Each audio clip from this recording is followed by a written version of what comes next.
Welcome. This is why is the sound reflecting like that?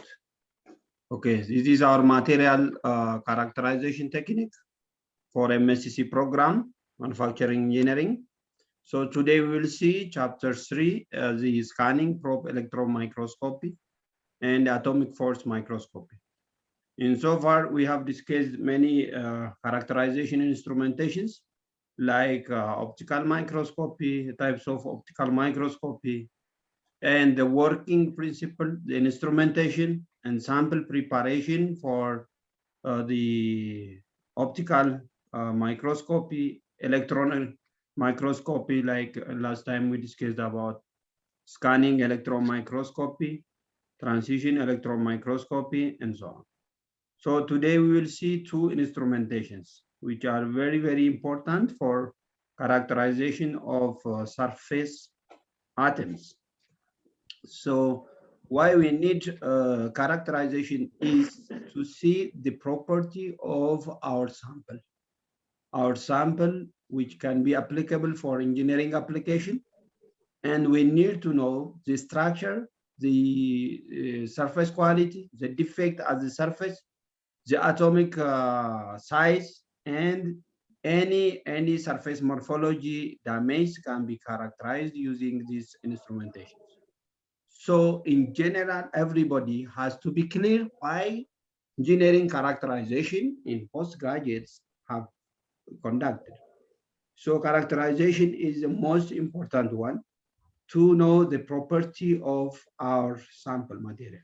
So if we know the property, we know move to the application where we need high surface hardness materials or high electrical conductive materials, or we may have the unidirectional or different piezoelectric materials, shape memory alloys, and so on. So huge application of engineering materials can be investigated or applied if we know the property of a material at the surface and subsurface. So you don't think only for composite material or for metallic or ceramic. We can use for polymers also, for polymer characterization, for metal characterization, for ceramic characterization, for a composite material. Any engineering materials so far available in the world, we can use the characterization technique to know the properties.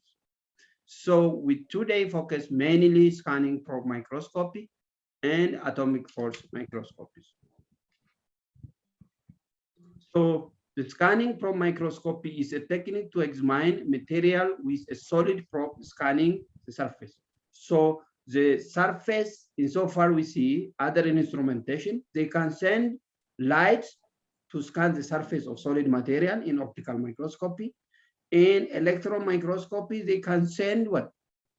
Beam of electrons to bombard the surface atoms. Now the scanning probe microscopy and atomic force microscopy or a scanning tunneling microscopy, they can send the currents or they can send a force between the tip sensor and the surface atom of our sample. Therefore, the scanning probe microscopy is relatively new material characterization technique, which is so sophisticated and very expensive instrumentation for material characterization. It examines surface features, why the topographies, why surface atom sizes, the defects at the surface levels, and so on. The surface roughness, surface level of surface finish, whether the surface atoms are conductive or not, or they can detect any oxide natures or any corrosion defects at the surface. The dimensional range, it is very, very broad. Later on, investigate what are the features of metallic surface. Gizacho, you please mute your mic. Okay. So you must focus on what are the surface features so required for investigation by probing microscopes. So this instrumentation is invented in 1982 So the scanning tunneling microscopy uses a tunneling current, a phenomena of a quantum mechanics to examine material surface. So it uses a quantum mechanics theories for tunneling current. We will see what the tunneling current for measuring surface properties of atoms at the surface level. So the tunneling current flows through an atom scale gap between sharp metallic tip and conducting surface atom. So you remember from here, the tip of the instrumentation or scanning probe microscopy should be a conductor, and the surface of our sample should be a conductor. If not, coating is required. So the tunneling current is the current which passes at the atomic scale gap between the tip of our microscopy and the surface of the sample. So you see, assume it is very atomic size, means very, very small size between the tip of the microscope and the surface. So the current should jump the gap between this much very, very close distances so that it can scan the surface atom, the surface features of our sample. So the STM or scanning probe microscopy added a popular number. So it may be said also scanning force microscopy, which is the name was modified in 1980s. So the scanning force microscope is commonly called atomic force microscope. Now the name for scanning probe microscopy is atomic force microscope. So it uses near field force between the atoms of the probe. What I told before is the scanning tunneling microscopy. Now the other version of scanning probe microscopy is the atomic force microscopy, which uses near field forces between atoms of the probe tip apex and the surface of our sample. So it can give a real property, the real image of surface topography of our sample. The instrumentation. So the instrumentation has, the instrumentation has a sharp probe tip that scans the sample surface. So the image we will see in our next PowerPoint here, the tip must remain very close proximity at the size of the atom with the tip probe and the surface.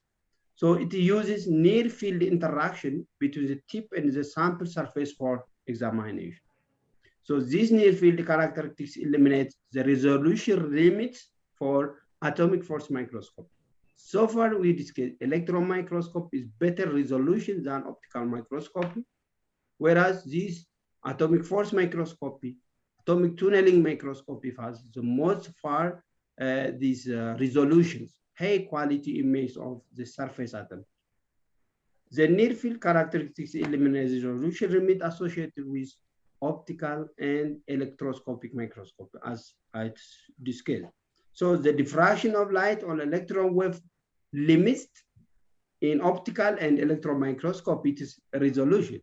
But here it uses the tunneling current and the near forces between the probe tip and the sample. So the resolution is not a problem for this atomic force microscope. It can give high resolution image. Well, so the near field interaction in this scanning probe microscopy enables us to obtain true image of surface atoms, the size of the surface atom, the packing densities, and any defects of the atoms at surface level and subsurface level also. So the image of the atom can be obtained by this probe, the surface atom profiles in the vertical and lateral direction also. So it is our advantage to see the depths at subsurfaces also, the atom fissures. The lateral and vertical resolution of SM can better have a resolution of 0.1 nanometer. You see, the resolution is very, very high.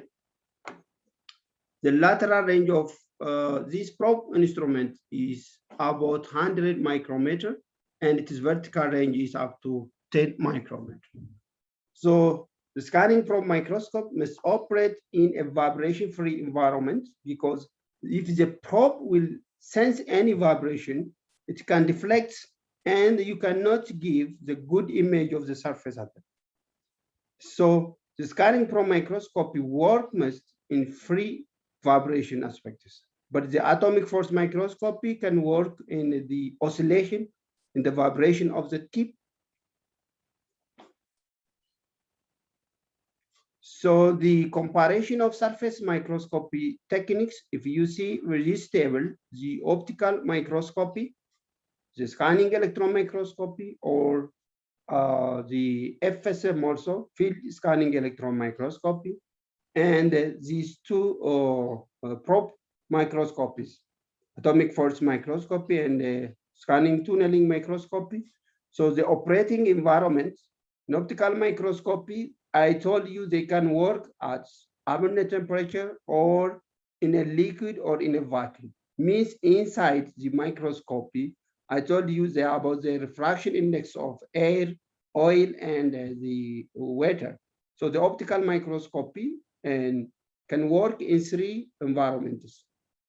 Means inside the system, they can work at ambient, or they can work at liquid or in a vacuum chamber. So last time I think we have said in oil that will give good resolution. If I'm not mistaken, you please check that. So same can work only in a vacuum chamber. Any scanning electron microscopies for the bombardment of the electrons to hit the surface of conductive sample, it should be in a vacuum chamber. This makes the instrumentation very expensive also. Whereas the scanning probe microscopies, the two, atomic force and the atomic tunneling microscopy, can work in all medias. The media will not affect its resolution at ambient, liquid, vacuum. The depth of field is small here, large and medium. The depth of focus is medium, small and small. Lateral resolution, 1 micrometer, 10 nanometer, and here up to 0.1 nanometer. So if you see the lateral resolution of the probe instrumentations are very, very small, 0.1 nanometer. The distance, the minimum distance between 2 points to be seen as 2 is very, very high. So you can detect individual atoms vertically, laterally, and their correlations with neighboring atoms here. The magnification range, high magnification up to, oh my God, 10 raised to 8 magnification you can get in scanning probe microscopy. In high atomic force microscopy, same will give up to 1 million magnification of the image. So the sample here in optical microscopy, there is a metallography technique, which in class we have discussed. The metallographic technique itself is sample preparation for observing the microstructure. So it takes a lot of steps, like sample sectioning with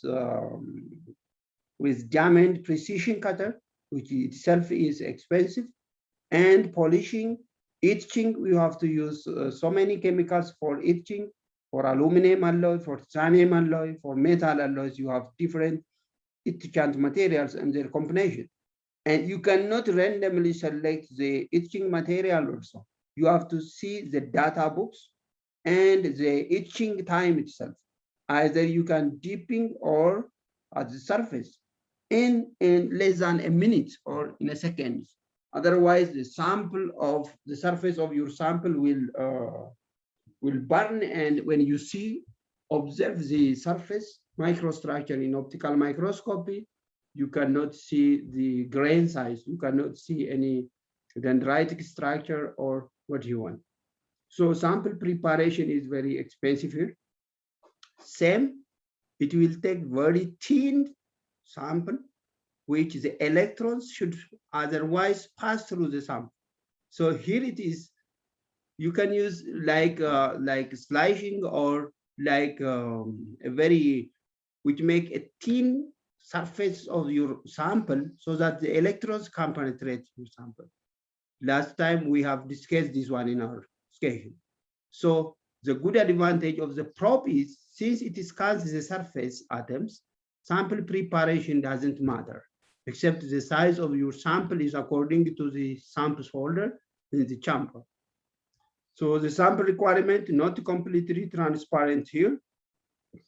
No charge build up on the surface, but the surface must be a conductor of the electrons. So gold coating should be conducted for electron microscopies, but for scanning probe microscopy, you have no excessive height variation on the surface. So the instrumentation of these probe instruments are the probe, and it is motion sensor. The probe is the one which has the very sharp tip to scan the surface of our sample. As you see from here, this is a probe motion sensor. The scanner, we have a scanner which controls the probe motion with the sample distance, the electronic controller, the computer, and the vibration isolation system. So these 5 are the instrumentation of the scanning probe microscopy. So if you see probe or scanner, so far if the probe is directly interact with a sample surface to be examined or measured. It can directly interact with the sample surface, the probe tip. So either the probe can scan over stationary surface of the sample, or the sample may be stationary, or the probe may move, or the probe may be stationary and the sample may move. It can reverse. Either the probe can scan over stationary surface, or it can be stationary, the probe itself, and the sample can move. So the scanning tunneling microscopy and the atomic force microscopy, the two basics of these probe instruments, differ in probe material, where STM, the probe is made from a tungsten wire, which is a very high melting temperature metal, whereas the tungsten wire conducts the tunneling current flowing between the surface atoms. So the tunneling current is different from the normal current passing through the conductive material. It must pass the gap as far close as the atomic levels. Whereas the probe material for atomic force microscopy is made from this thing, silicon dioxide and silicon nitride. So the probe instrumentation are different, and they're mounted onto a cantilever springs. Both materials for scanning tunneling and the probe has the cantilever tip.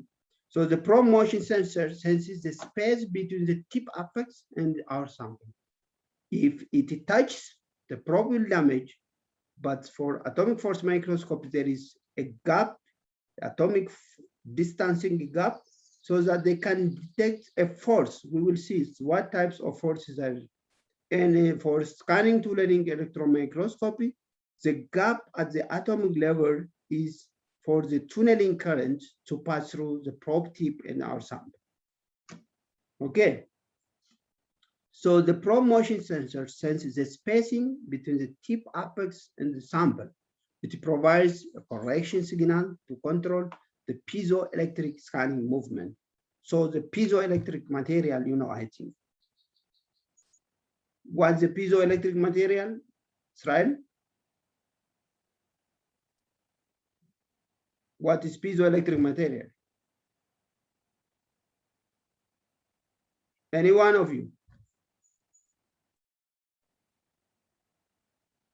The piezoelectric materials are the one when the deflection of small magnitude will generate a voltage, or by reverse, if you apply a voltage, it will move some displacement. So the piezoelectric materials are the voltage will create a displacement, lateral displacement, which we will see the graph is there.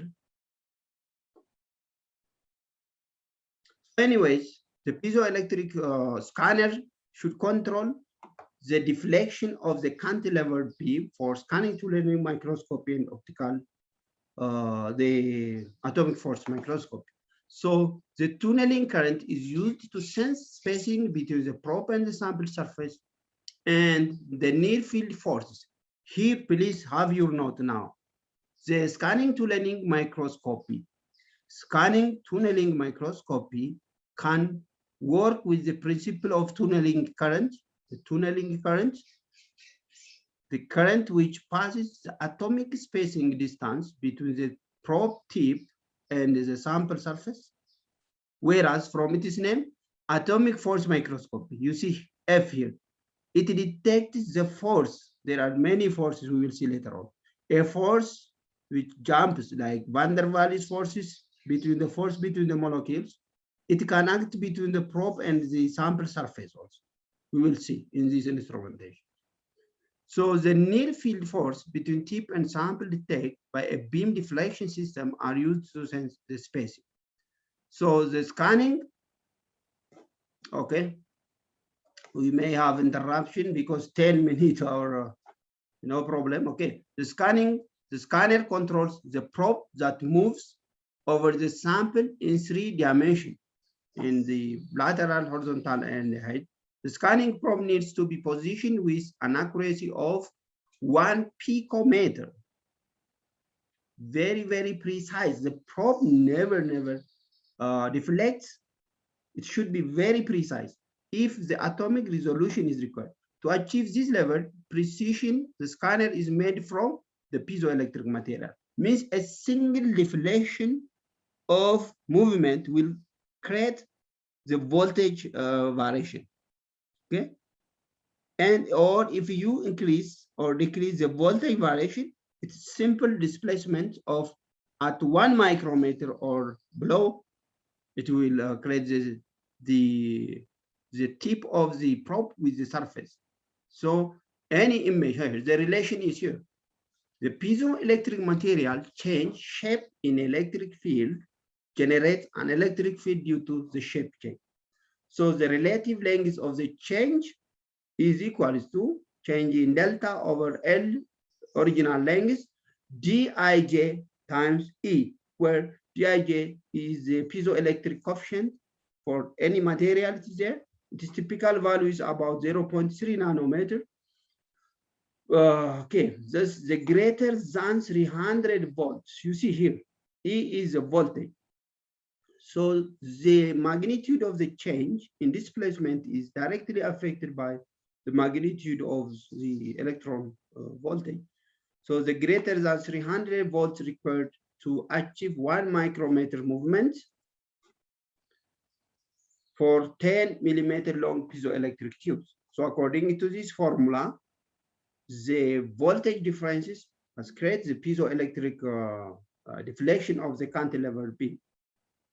So in the circuit looks like here. This is the probe. This is our sample probe tip, which is atomic distancing with the surface of the sample.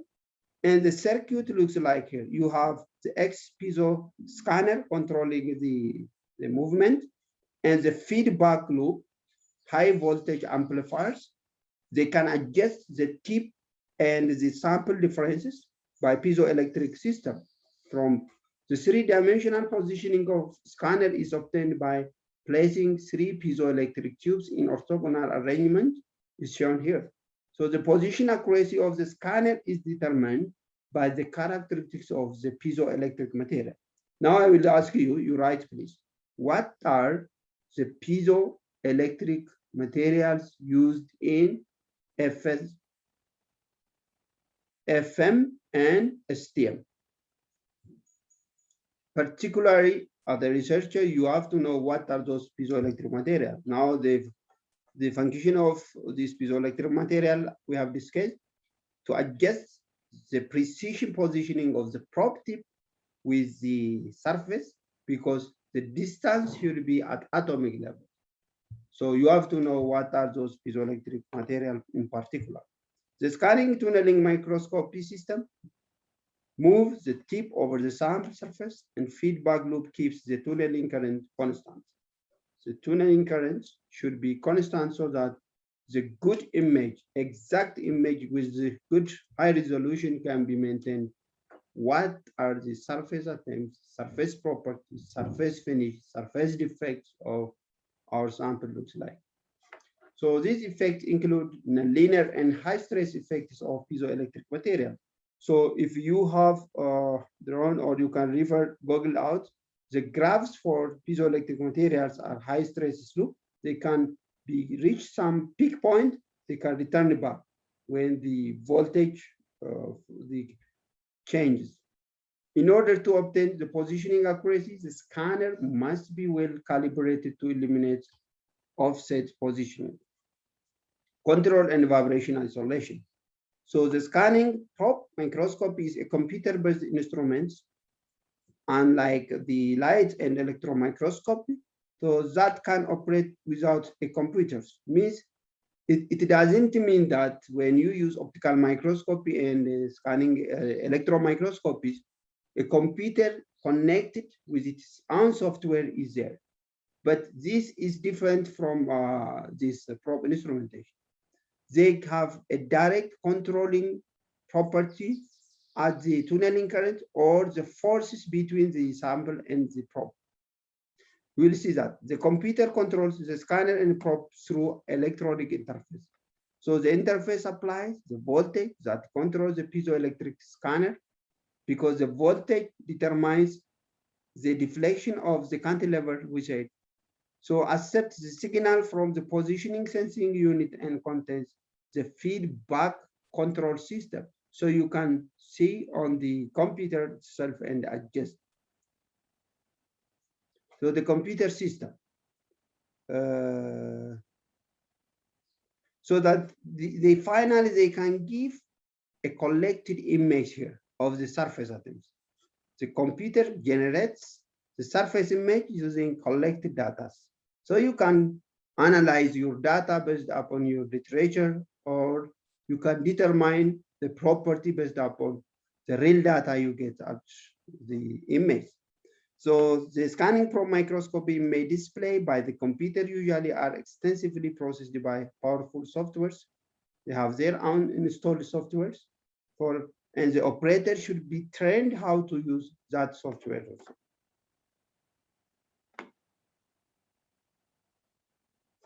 So here, there are two different working principles now. The scanning tunneling microscopies, the scanning tunneling microscopies, they can use must be isolated from any vibration in its surrounding. The tunneling current will affect the image quality if any vibration is there. So it is surrounding in order to achieve high resolution, because its performance relies on precise control of the distance between the mechanical probe and the sample feature. ምንድነው ማለት የፈለኩት? የስካኒንግ ቱነሊንግ ማይክሮስኮፕ our probe should be free from any vibration. That is different from the atomic force microscopy.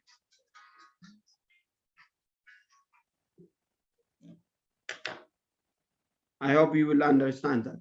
So to maintain the constant near atom spacing during operation, any vibration from the environment must be limited or must be avoided. It should work in vibration-free environment. Common interface include the fluid vibration. So you have to know where the vibration may come during operation. It comes from fluid vibration, acoustic vibration, or any misplaced or any mechanical losses in the instrumentation will create a vibration. Isolation from fluid vibration is achieved by mounting the scanning probe microscopy on springs, the rubbers which absorb the shock vibration, or they absorb the force. So the vibration dampers should be installed below the machine itself. So isolation from acoustic vibration is achieved by operating the instrument in solid box. ስለዚህ ቫይብሬሽን በምንም አይነት በስካኒንግ ቱነሊንግ ማይክሮስኮፒ አይጠበቅም ማለት ነው። የኢሜጅ ኳሊቲ at high cost process ያደረግነው ሳምፕላችን የፈለግነው ጥራት ስለማናገኝ በአኮስቲክ ቫይብሬሽን ኦር በሜካኒካል ቫይብሬሽን የሚመጡ ነገሮች በሙሉ መወገድ መቻል አለባቸው። So the instrumentation is very precise, vibration work free. So the scanning tunneling microscopy, tunneling current. Now a little we discuss what's the tunneling current and how to maintain that constant. The scanning tunneling microscope rely on tunneling currents across a gap between the probe tip and surface atom for examination. So electric current may penetrate isolation gap between two conductors. If the high voltage is applied, the voltage is controlled by what? The piezoelectric sensors, the piezoelectric sensors. So the tunneling current is a phenomenon of quantum mechanics where result from electron penetrating an energy barrier larger than the electron energy. The definition is here. You write your own note. The tunneling current is when the electrons penetrate